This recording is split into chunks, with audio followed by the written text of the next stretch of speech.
So the idea of the living classroom is to take social media and expand the traditional classroom outside of that. So what we do is set up a bunch of wikis, a bunch of Twitter streams, all manners of software, and allow students to interact with each other outside of the classroom. So inside the classroom, we spend time talking about the things that they've made. Now, this is important because despite all the advances that we have in technology in classrooms, smart boards and computers at every desktop, recent Pearson study found that students still learn in an 18th century way. They read, they memorize, they create note cards. In fact, 7 of the top 10 things they do are rote learning: reading, memorizing, making note cards, highlighting things. And they use only 3 kinds of technologies. And 2 of those, one is Google and the other is using Blackboard. And they also use email. So what I've tried to do with the living classroom is integrate these technologies. And we're going to talk today about the 3 different classes that I use it in. So the first one is actually in the media ethics class. And in that class, we create sites for each of the groups that work, and we can see some of these sites, and the groups have 2 days to come up with ethics presentations. So they get their case study on a Tuesday, and by Thursday they have to come in and do a 10-minute presentation. And there's really not enough time to schedule a meeting, get everybody together, and practice all of that stuff. So we set up these groups, and they can go into these groups, and in an asynchronous way, no matter where they're at, they can begin to contribute to this presentation. And they can add content, they can have discussions down in the comment area, they can see what other people have added back and forth. And it became a very powerful tool for these folks to use because time is so limited in this day. It also allowed them, as the semesters progress, I aggregate all of the case studies together. So students that come after can continue to see what the thinking that other folks had, because ethics at the end of the day is about getting people to think around 360 degrees of a problem and then coming up with a solution that they can logically argue. So there isn't a right or wrong answer. There's only knowledge that we've collected and discussions we can have. So this allows me to have sort of cross-semester conversations with students. And you can see as we sort of go through here, there's these long series of bits of information that all these kids put together. And we can go, if we look into the page history, and we can see all the different ways and times that people made changes. And they started on the 14th and they went all the way up to the 18th. And everybody in the group is participating, which is also important. It's important that people in these kinds of small groups participate. Otherwise, we have no real way of knowing what's happening. And participation largely in college has been about either a paper or the kind of conversation you have in class. And really what I want to gauge is how they're interacting with each other. So you can see all these different ways in which the students went about doing this. Now, what's really interesting about this living classroom is that I tell my students that it's really important for them to take ownership of what's happening, take ownership of their groups and things. And at one point, the class decided that they wanted to change the way we did assignments. And so 19 of these students created this case study to stop doing papers in my class and instead to expand the presentations. And they created a 5-page document. 19 students made 57 changes as they built this argument. And they did it in 2 days, which to me was the ultimate sort of explanation or the thing that I can go out and show people, that these kinds of living environments will encourage students to take over their classrooms and to collaborate together. Because in 2 days, 19 students who were in 6 different groups wouldn't be able to get together on their own. And I certainly wasn't going to give them time in class to overthrow the structures that I'd put in place. So that's one way that we use it. Another way, which is for me was interesting, was the Intro to Magazine class. Now, writing is a singular experience. You go out and as a reporter you gather information, you do research, and certainly it's collaborative in the sense that editing and fact-checking happen. But by and large, the writing process is one that happens alone. So using these collaborative technologies becomes a challenge.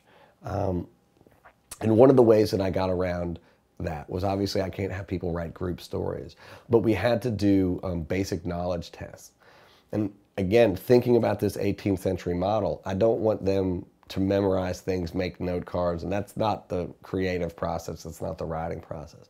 But they do need to know basic things like being able to identify different kinds of introductions to stories. So one of the things that I did was put together this quiz, and we can go back and see through the page history, if we go back to the beginning of what this looked like. I just put up a series of questions and said, all right, what is a profile? What is a criticism? What is a public interest? And ask them to explain why it was. What are the three components of a story idea? And they had to go in and they had to answer those questions. Now, it was graded in such a way that 60% of their grade came from the group work, meaning if all of the questions were answered, you got a D, even if you only contributed one thing. But you had to contribute at least one thing to get that 60%. But then there were 8 questions, 40% of the grade, that required each individual to do something individually on the wiki. So they had to go identify an introduction in a story that they'd read, post a link to it, and explain what kind of introduction it was and why. So what we created was this big document, and it ended up being 15 pages that they created in 6 days. It had 128 additions to it. And we had this great knowledge base of information where anytime they had a question in class, anytime as they were editing their work or working through something, or they would see an edit on the paper that I'd given, they could go in and they could see what we had talked about in class. They could see their own words. They weren't allowed to just regurgitate things. They had to actually explain it. And so this becomes the text of the class. We did this at the end of the 4th week, and for the next 12 weeks, these intense notes, these intense analyses of writing that they've come up with personally. So it's not assigned reading. They would go out and find stuff in whatever they were reading. It's a good way to see, are they able to integrate that lecture into their own thinking. So we've done it with ethics. We've done it with magazine writing, both of which seem to not be the kinds of classes where social media would necessarily fit in. The place where it fits in the most is a class that I teach on social media. Now, I have wikis and we have tutorials and the students interact with each other there. But what's really interesting, the most interesting thing about this is the Twitter stream that we have. And you can see I have lots of feeds coming from different places. But in this class, you're not allowed, my students are not allowed to ask me questions directly. They have to use social media to find answers. Sometimes that means silly stuff like Google, but a lot of times that means going into this real-time stream, asking a question, and using a hashtag. And I've taught this class at 2 different universities. So one hashtag was Min186, which was the class title or class number at Northern Kentucky University. And at Ball State, it's hashtag BSUSM. So I can actually go and using a thing called Twitter search, I can go aggregate all of that in one place, take an RSS feed, and put all their conversations in my reader. Now, in the 2 semesters that I taught this class at Northern Kentucky University, I had 734 student interactions that took place in the Twitter stream. Now, many times they were simple messages that were going back and forth between classes, but a lot of times I was able to easily answer a question that a student had while they were doing it in real time. I could also aggregate lots of questions that they had, or if I saw recurring questions, and then I could address those in class the next time. So I could literally monitor the conversation and the questions and the advancements that were happening and use those as a text for my lectures in the classes. Now, when you divide it all up, 734 interactions is really only about 20 to 25 a week. But that's with the hashtag that I have. If you went in and followed the non-hashtag, because a lot of times students in classes will form their own ad hoc groups, and they'll begin to, of which I can also track and monitor, you'd see that that number was 4 to 5 times greater because they actually have conversations outside of the stream. And they only come into the stream that I've told them about when they have a question that I need to answer, or when their little group that they formed is unable to come up with that answer. So class then, particularly for a technology class where you're trying to teach students basic skills, they were able to work with each other and better come up with answers.